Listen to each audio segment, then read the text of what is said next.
Voilà, merci beaucoup. Il est déjà bien installé, nous on a déjà commencé l'entretien.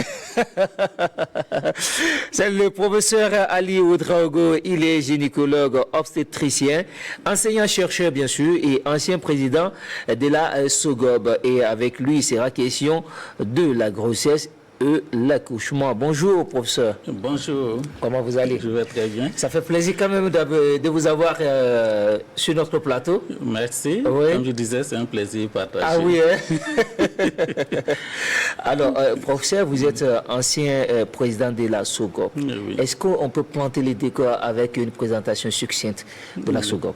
Oui, la SOGOB, c'est la Société des gynécologues et obstétriciens du Burkina. Oui. Et elle a été créée par nos aînés depuis 1992. Ah, d'accord. Et depuis lors, les bureaux se renouvellent, les activités se mènent.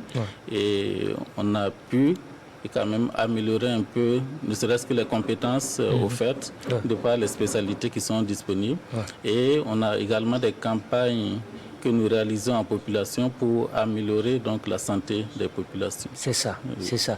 Merci pour tout ce que vous faites pour la population, surtout quand on parle de gynécologie, on parle plus de la femme. Oui. Voilà, on parle plus de nos mamans, de nos sœurs, de nos épouses. On parle aussi de grossesse. Par quoi nous sommes tous venus. Et ça, c'est très, très important.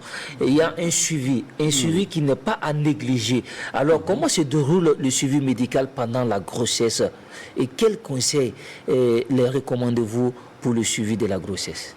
Oui, le suivi de la grossesse, c'est vrai que c'est un long processus. Ah oui. Depuis le moment où la femme sait qu'elle a un retard, qu'elle est probablement enceinte, il faut qu'elle aille consulter pour d'abord confirmer la grossesse et évaluer l'âge de la grossesse aussi de par les informations qu'on va retenir et également de par les examens que nous allons réaliser. Donc à partir de ce moment, on se dit que la femme est enceinte et on doit l'accompagner pour que l'issue soit favorable. C'est-à-dire qu'à l'accouchement, elle soit en bonne santé, son enfant en bonne santé. Le couple et la famille vraiment est heureux d'avoir donc une nouvelle naissance. Donc c'est le travail que nous faisons. Et pour que cela puisse aboutir, il y a un certain nombre d'objectifs en fonction de l'âge de la grossesse. Lorsque les 3 premiers mois, c'est surtout confirmer la grossesse et évaluer bien l'âge de la grossesse parce que tous les autres rendez-vous vont être en fonction de l'âge de la grossesse. Et en dehors de cela, c'est de prendre en charge quelques signes qui sont associés à la grossesse et qui dérangent peut-être la femme et aussi remplir les documents administratifs, le certificat de grossesse, ainsi de suite. Et au deuxième trimestre, et là, c'est surtout s'assurer que la grossesse évolue très bien. Il y a moins de soucis, j'allais dire. Mais au 3e trimestre, c'est de pouvoir se prononcer sur l'accouchement. Est-ce que la femme peut accoucher par voie basse? Est-ce qu'il faut indiquer une césarienne? Et tout cela est évalué en fonction des données de l'examen et des autres examens que nous réalisons.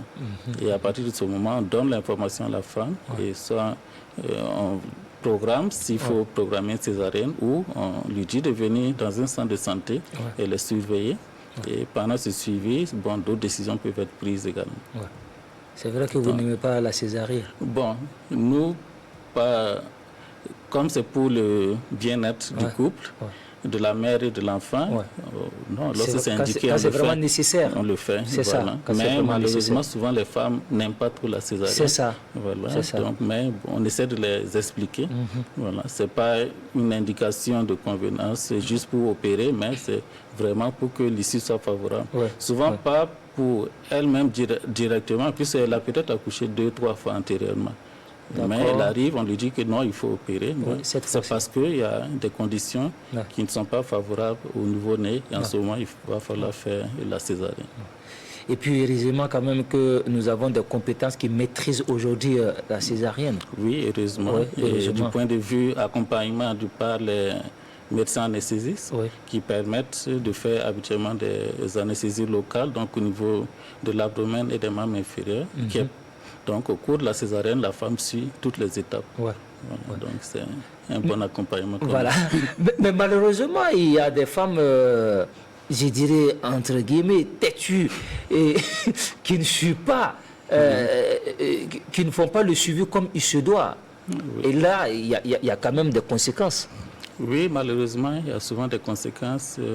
Si la femme ne suit pas tous les conseils, malheureusement, c'est peut-être parce qu'elle a souvent d'autres informations de par d'autres membres de la famille, de par ses amis et autres. Donc, certaines informations sont prises comme étant des vérités cliniques et malheureusement, c'est pas chaque fois que cela permet d'avoir une bonne santé pour elle. Et cela joue sur l'accouchement, certainement. Oui, cela joue sur l'accouchement. Et même sur le bébé. Oui, beaucoup sur le bébé également. C'est par rapport à cet aspect, il y a notamment souvent les restrictions alimentaires volontaires que certaines femmes font. Et elles le font parce que peut-être elles se disent que voilà, lorsque l'enfant est gros, on va indiquer une césarienne. Donc elles font une restriction pour que l'enfant ne soit pas gros. C'est vrai que l'enfant ne sera pas gros, mais malheureusement, c'est un enfant qui n'aura pas tous les nutriments qu'il faut. C'est ça. Et il ne sera pas assez résistant. Donc pendant le travail d'accouchement, lorsque les contractions utérines vont commencer, bon, malheureusement, on va se rendre compte que l'enfant souffre. Et en ce moment, il faut faire la césarienne. Donc, ce qu'elles auraient voulu éviter, bon, ça sera encore cette indication de césarienne. Nous allons demander vraiment à nos chères et tendres épouses de bien faire le suivi de la grossesse pour le bonheur de toute la famille. Alors maintenant, comment se préparer à l'accouchement sur le plan physique et surtout émotionnel? Oui, l'accouchement, c'est vrai que c'est une étape assez difficile. On peut pas dire on peut dire crucial ou pas? Bon, pas crucial, mais c'est en termes de douleur que la femme doit supporter. Oui, c'est ça. Si tout l'accompagnement n'est pas possible, malheureusement, on n'a pas l'occasion de pouvoir offrir l'accouchement sans douleur à toutes les femmes. Donc, plusieurs accouchent sans prise en charge de la douleur, prise en charge médicale. Sinon, bon, il y a l'accompagnement psychologique qui est fait, mais souvent, c'est pas suffisant. Voilà, donc, malheureusement, c'est une étape où on ne peut pas trop éviter la douleur actuellement dans notre contexte. C'est une des limites de la prise en charge. Raison pour laquelle nous devons beaucoup de respect à nos mamans et aussi à nos femmes. Oui, parce que cette douleur est tellement intense que si c'est nous, les hommes, qui supportaient vraiment cette douleur, c'est pas sûr et certain que nous allons continuer de vivre. Voilà. Peut-être qu'il y aura moins de naissances. Ça, c'est bien dit quand même, pour éviter la douleur. Pour éviter la douleur. Sinon, dans le cadre de la préparation de l'accouchement aussi, on discute. L'idéal, c'est que ce soit avec le couple. Malheureusement, les femmes viennent souvent seules. Ce qui n'est vraiment pas intéressant. Facile parce qu'il va falloir que la femme rentre à domicile et donner encore les explications. Le mari va donner son avis et la femme va revenir après à une prochaine consultation pour donner certaines précisions. Sinon, la discussion, les échanges, c'est par rapport déjà même au lieu de l'accouchement. Il faut que ce soit un lieu accessible pour elle ou elle aussi, ça l'arrange du point de vue environnement. Et il faut également qu'elle choisisse le moyen, par exemple, de transport qui serait utilisé. Le mari n'est peut-être pas, ce sera peut-être pas là pendant le début du travail. Donc, au cas où, quelles sont les modalités pour qu'elle puisse aller dans une formation sanitaire. Également, qui va prendre la décision que la femme aille dans une formation sanitaire. Peut-être en ville, c'est moins compliqué, mais dans les villages et autres, il faut que le chef de famille donne son autorisation. Donc, il faut déjà discuter de cela avec la femme pour qu'elle puisse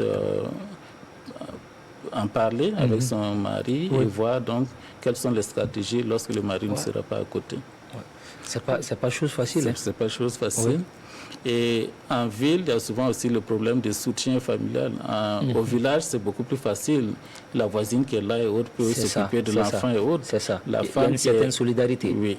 La femme qui est en ville, qui a déjà un enfant qui est peut-être en classe de CM2 et qui prépare ses examens, à la même période, elle doit accoucher. Donc, elle sera stressée par le fait de voir comment l'enfant ira à l'école, ainsi de suite. C'est bon que ce soit discuté et avec son mari, il planifie déjà des solutions au cas où le travail commence en ce moment. Et il y a également les articles qu'il faut pour l'accouchement, pour le nouveau-né, pour la femme elle-même, les bagnes et autres. Pour les nouveau-nés, les habits, mais malheureusement, dans notre contexte ici, il faut en tenir compte. Et les familles, les femmes n'aiment pas acheter les habits avant la naissance. Ils veulent d'abord connaître le sexe et acheter les habits. Mais notre objectif, c'est de pouvoir protéger l'enfant contre le refroidissement. Donc, on propose... Dès la naissance. Dès la naissance. Donc, on propose qu'en salle d'accouchement, on ait des serviettes. Là, c'est pour tous les enfants. Voilà, c'est nécessaire. Là, on protège l'enfant contre le froid. Et là, ça lui permet d'être bien vigoureux et de bien supporter dans souvent ces moments difficiles également. Et ce qu'on n'oublie pas, ce sont les signes de danger.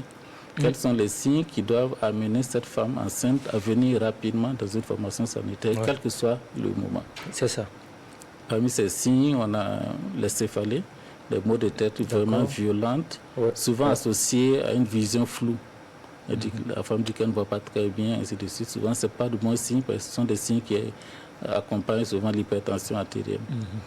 Donc, il faut que la femme vienne consulter. Il y a la fièvre de grossesse, ce n'est pas un bon pronostic pour la femme elle-même et pour la grossesse également, le fœtus. C'est ça. Et il y a le fait d'avoir des difficultés respiratoires, ça peut être dû à une anémie que la femme a.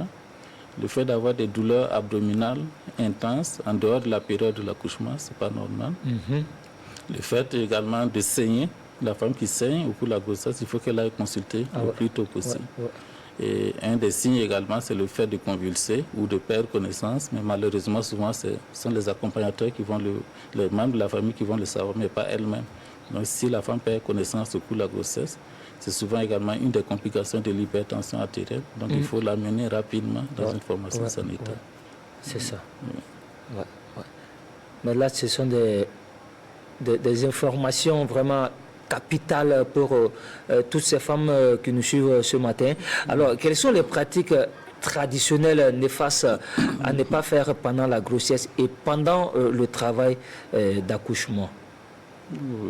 Je vais peut-être revenir sur je vais retenir 2 points. Pendant la grossesse, ce sont surtout les interdits alimentaires.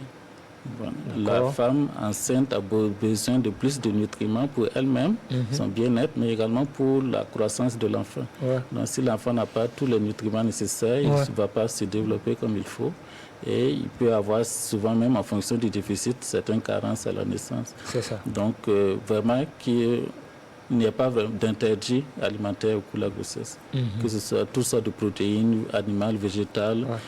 À partir du moment où la femme le tolère, elle peut en consommer. D'accord.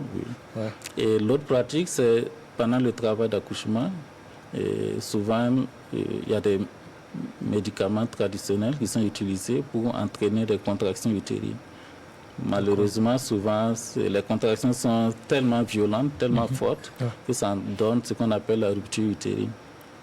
L'enfant, puisque l'enfant est dans l'utérus, il y a des contractions pour que l'enfant puisse sortir. Il y a un obstacle au niveau du bassin et les contractions continuent. Et en ce moment, l'utérus se déchire quelque part et c'est une urgence également hémorragique. Et donc, dans ce contexte également, il y a souvent des femmes chez qui le gynécologue ou la sage-femme qui est là propose une césarienne, mais bon, elle rentre à domicile, elle ne part pas à la référence qui a été faite et elle part utiliser ces produits. Et donc, le temps d'arriver souvent dans la formation sanitaire, le temps de se préparer pour l'urgence, c'est ça. C'est souvent tard. Il est déjà trop tard, malheureusement. Et là, on ne le souhaite vraiment pas. Pour aucune femme au monde. C'est tout sur cette question, docteur? Professeur, s'il vous plaît. Oui. D'accord. Alors maintenant, quelle action la Société des gynécologues et obstétriciens du Burkina Faso entreprend pour sensibiliser les populations sur l'importance de la consultation prénatale? Il y a 2 types d'actions. Les actions ciblant les professionnels de la santé, donc les sages-femmes, les gynécologues et souvent les infirmiers. Et pour les personnels de santé, c'est surtout ce qu'on fait des rencontres scientifiques où les meilleures pratiques dans le sens de pouvoir bien surveiller donc la grossesse, dans le sens des voies d'accouchement, et c'est tout ce qu'il faut pour que l'expérience de la femme enceinte soit vraiment une expérience positive. Donc nous partageons les informations, nous discutons et ça permet d'avoir d'autres informations et d'orienter les gens sur la prise en charge idéale qu'il faut avoir. Et du point de vue de la population de façon globale, ce que nous faisons, c'est à travers les réseaux sociaux, nous avons des pages où nous animons donc certains thèmes et qui permettent également aux femmes, à la population de façon globale, d'avoir donc des informations sur la conduite de la grossesse. Est-ce que pendant l'accouchement, la présence du mari peut atténuer la douleur? Oui, ça atténue. C'est, j'allais dire, peut-être l'occasion pour la femme aussi de pincer son mari sans qu'il n'ait le droit de réagir. Oui, ça atténue le fait d'avoir le mari à côté qui accompagne sa femme, qui lui masse le dos, qui lui donne des conseils, qui l'encourage, ça fait du bien. Ça fait du bien, ça fait du bien. Ce qui veut dire que nous avons, du début jusqu'à l'accouchement, notre part de responsabilités qu'il faut respecter aussi pour le bien-être de nos épouses, mais aussi pour le bien-être de toute la famille. Parce qu'après la naissance, c'est la joie en famille. Tout à fait. Merci surtout pour vous, tout ce que vous faites pour l'humanité. Quand on parle de gynécologie, quand on parle des gynécologues, c'est vraiment, je peux dire, l'un des métiers les plus nobles au monde. Oui, c'est... On essaie de le rendre, de le maintenir ainsi noble. Et comme on dit, par rapport à la grossesse, le gynécologue qui est là, la sage-femme et autres, nous sommes aussi stressés que souvent les femmes qui arrivent. Absolument. Voilà, parce que s'engager à suivre une femme, ce qu'on veut, c'est que l'issue soit vraiment favorable. Et chaque fois qu'il y a des complications, on se met en cause. Qu'est-ce qu'on aurait dû faire, qu'est-ce qu'on n'a pas fait, ainsi de suite. Donc, et du coup, merci beaucoup, professeur. Merci. Merci et on rappelle que vous êtes le professeur Ali Ouedraogo, pour vous dire qu'il n'y a pas de petit Ouedraogo. Moi-même, je suis chef Ouedraogo. Gynécologue, obstétricien, enseignant, chercheur et ancien président de la SOGAW. On a parlé de la grossesse et bien sûr de l'accouchement. La vie commence par ça. Et là, c'est très, très important. On vous souhaite de passer en tout cas un joli jeudi. Merci. Et Dieu faisant, en tout cas, c'est le dernier jour du mois de février. Voilà. Et là, ça restera dans les annales. Merci beaucoup.